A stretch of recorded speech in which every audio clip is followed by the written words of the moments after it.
गनसट गनसट गनसट गनसट गनसट गनसट। आप लोग देख रहे हैं फास्ट कोचिंग सेंटर का एग्जाम गनसट वीडियो, और वो भी किस चैप्टर का? नौबत खाने में इबादत चैप्टर का। तो देखिए एग्जाम हॉल में जब क्वेश्चन आएगा ना तो कैसे आप लोग शूट करेंगे, ऐसे थोड़ा ध्यान दीजिएगा।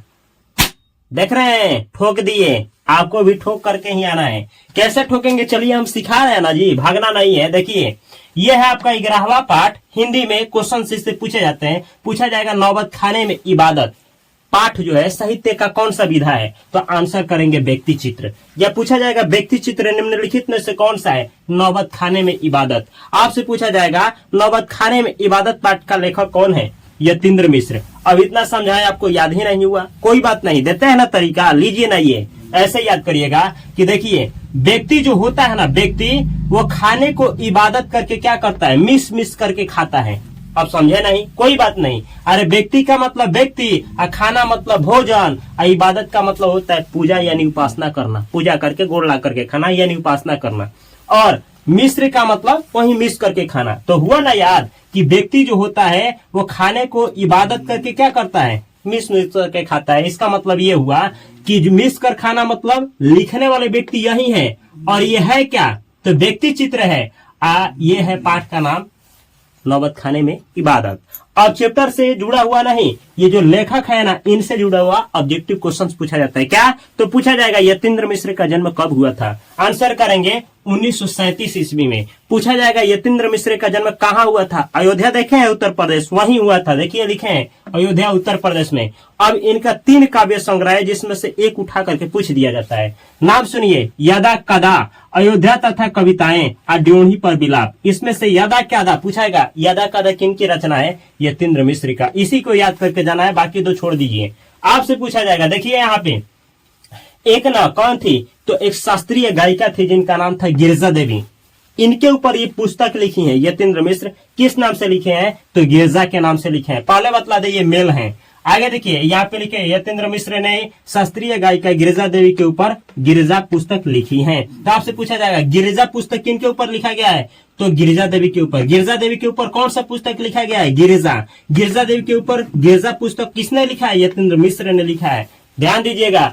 गिरिजा देवी कौन थी, तो ये शास्त्रीय गायिका थी। अब अगला सुनिए। अब ना गुलजार साहब का आप लोग गाना सुने हैं, गुलजार बहुत मस्त लिखते हैं गाना, नहीं सुने, गजब का आदमी है। कहाँ रहते हैं, लंदन। ठीक है कि लंदन रहते हैं, बिहार आइए ना।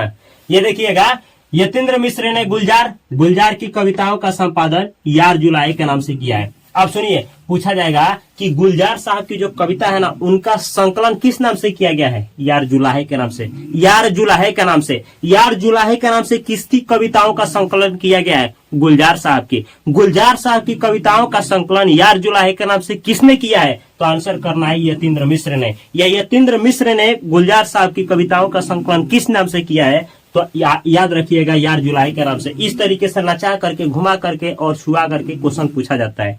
ये है लेखक परिचय। लेकिन क्या इसमें पढ़ना क्या है, तो इस पाठ में ना देखिए बिहार में जन्मे 1916 ईस्वी में, डुमराव का नाम सुने होंगे। वहीं पे एक आदमी बिस्मिल्लाह खां का नाम सुने हैं, कमरुद्दीन है बिस्मिल्लाह खां।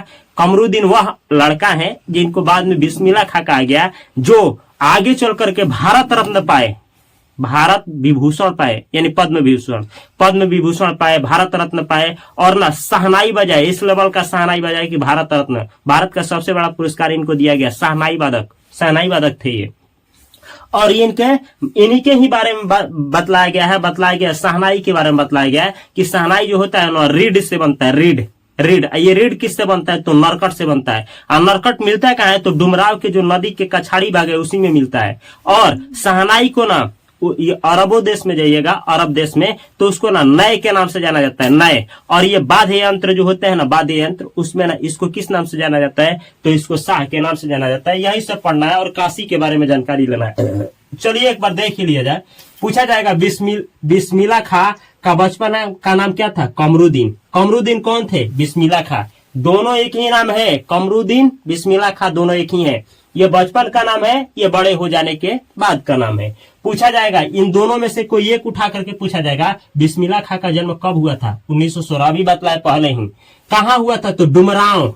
ये डुमराव पड़ता कहाँ है, तो बिहार में। बिहार के एक संगीत प्रेमी में संगीत प्रेमी परिवार में इनका जन्म हुआ था। पूछा जाएगा कमरुद्दीन या बिस्मिल्लाह खां का जन्म कैसे परिवार में हुआ था? एक संगीत प्रेमी परिवार में हुआ था। याद रखिएगा। इनके पिता जो थे पैगंबर बख्श खान।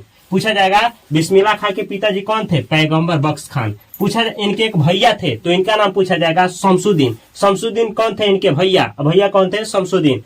इनके मामा, दो मामा थे, याद रखिएगा, सादिर हुसैन, अली बख्श। अली अली बख्श इनके उस्ताद भी थे। पूछा जाएगा दो मामा में से अली बख्श इनके क्या थे? उस्ताद थे। याद रखना है, यही वाला इनके उस्ताद थे। तो पूछा जाएगा सादिर हुसैन और अली बख्श कौन थे? तो बिस्मिल्लाह खां का मामा। ये बिस्मिल्लाह खां का मामा कौन थे? तो दिया रहेगा ऑप्शन, मारना है सादिर हुसैन एंड अली बख्श। अब सुनिए, याद रखिए, आगे बढ़िए ना थोड़ा। इनका परदादा का नाम क्या था? सलार हुसैन खां, डुमराव के रहने वाले थे ये। और इनका निधन कब हुआ? तो 21 अगस्त 2000। हेलो, कहाँ देख रहे थे? 21 अगस्त 2000। देखिए 21 अगस्त 2006 सॉरी 21 अगस्त 2006 को ये निधन हो गया, मतलब ये चले गए। अब देखिए यहाँ लिखे भारत रत्न एवं पद्म विभूषण से सम्मानित बिस्मिल्लाह खां शहनाई वादक थे। पूछा जाएगा भारत रत्न से किनको सम्मानित किया गया? बिस्मिल्लाह खां को। इससे पहले जो भी चैप्टर है उनमें से किन्हीं भी लेखक को ना भारत रत्न नहीं मिला है। भारत रत्न और पद्म विभूषण इन्हीं को मिला है, बिस्मिल्लाह खां को। पूछा जाएगा शहनाई वादक कौन थे? तो बिस्मिल्लाह खां। बिस्मिल्लाह खां क्या बजाते थे? तो शहनाई बजाते थे। शहनाई वादक, शहनाई से संबंध किसका है? बिस्मिल्लाह खां का। बिस्मिल्लाह खां का संबंध किससे? शहनाई से।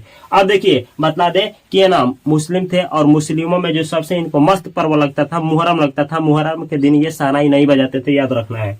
आगे देखिए, शहनाई को सुशीर वाद्यों में शाह की उपाधि मिली है। सुशीर वाद्य का मतलब होता है वैसा वाद्य यंत्र जिसको फूंक करके बजाया जाता है। और ना इस फूंक करके बजाने वाले यंत्रों में शहनाई जो है ना, इसको शाह के नाम से जाना जाता था। शाह के नाम से एग्जाम में पूछा जाता है कि सुशीर वाद्य यंत्रों में शहनाई को किस नाम से जाना जाता है? ये कौन सा उपाधि मिला है? तो शाह। आपको बता दें, ये जो शहनाई है ना, इसको अरब के देशों में नई के नाम से जाना जाता था। नई के नाम से जाना जाता है, याद रखिएगा। आपको बतला दें कि जो शहनाई है, शहनाई बजाने के लिए रेड का प्रयोग होता है, जो नरकट का बना होता है और डुमराव के आसपास के नदियों के जो कछार भाग होता है उसमें पाया जाता है। पहले भी आपको बतलाए थे हम। तो पूछा जाएगा शहनाई बजाने के लिए किसका प्रयोग होता है बनाने के लिए? तो रेड का। या ये रेड किससे बनता है? नरकट से बनता है। ये मिलता कहाँ है? डुमराव के नदी के कछाड़ी भाग में, याद रखिएगा। पूछा जाएगा, ये देखिए, रियाज करने के लिए, प्रयास करने के लिए, शहनाई बजाने के लिए कहाँ जाते थे? तो ये जाते थे ना शहनाई बजाने के लिए डुमराव। कहाँ जाते थे? बालाजी मंदिर, सॉरी बालाजी मंदिर जाते थे। हेलो सॉरी, पिछले वीडियो में हम थोड़ा सा मिस्टेक किए हैं, इसके लिए माफी चाहेंगे। बालाजी मंदिर जाते थे। कहाँ जाते थे? बालाजी मंदिर जाते थे। और बालाजी मंदिर जब जाते थे ना, तो इनसे भेंट होता था रास्ते में दो आदमी से, रसूलन बाई। अब ये देखिए, रसूलन बाई अब बतुलन बाई, रसूलन बाई बतुलन बाई। बालाजी मंदिर ये जाते थे बिस्मिल्लाह खां, तो दो लोगों से भेंट होता था, रसूलन बाई बतुलन बाई। इन्हीं से इंस्पायर होकर के ये संगीत में दिलचस्पी लेना शुरू किए और शहनाई भी बजाना शुरू किए। ऐसा ये बिस्मिल्लाह खां खुद ही अपने कई इंटरव्यू में बतला चुके हैं। अब देखिए, बिस्मिल्लाह खां ना एक हीरोइन थी जिनका फिल्म देखना पसंद करते थे। अभिनेत्री थी सुलोचना। तो एग्जाम में पूछा जाएगा बिस्मिल्लाह खां किस अभिनेत्री को पसंद करते थे, या इनकी सबसे प्रसिद्ध, सबसे पसंदीदा हीरोइन कौन थी? तो सुलोचना थी। सुलोचना की फिल्म देखने के लिए इतना दीवाने थे कि 2 रुपया नाना से या 2 रुपया मामा से या 2 रुपया मौसी से लेकर के जाते थे। 6 रुपया लेकर के फिल्म देखने जाते थे ये। कहाँ? फिल्म हॉल में। और ये जहाँ रहते थे वहां की बात है ना, कुलसुम क्या करती थी? हलवाई बनाती थी। कुलसुम, काशी की बात है, कुलसुम हलवाई बनाने वाली थी। और थोड़ा काशी के बारे में जान लीजिए। जहाँ कौन सा मंदिर है? बालाजी मंदिर, जहाँ ये रियाज करने के लिए जाते थे। बालाजी मंदिर कहाँ है? तो काशी में है। अब काशी देखिए, काशी में कौन है? गंगा नदी भी है। तो काशी संस्कृति का पाठशाला है। पूछा जाएगा संस्कृति का पाठशाला कौन है?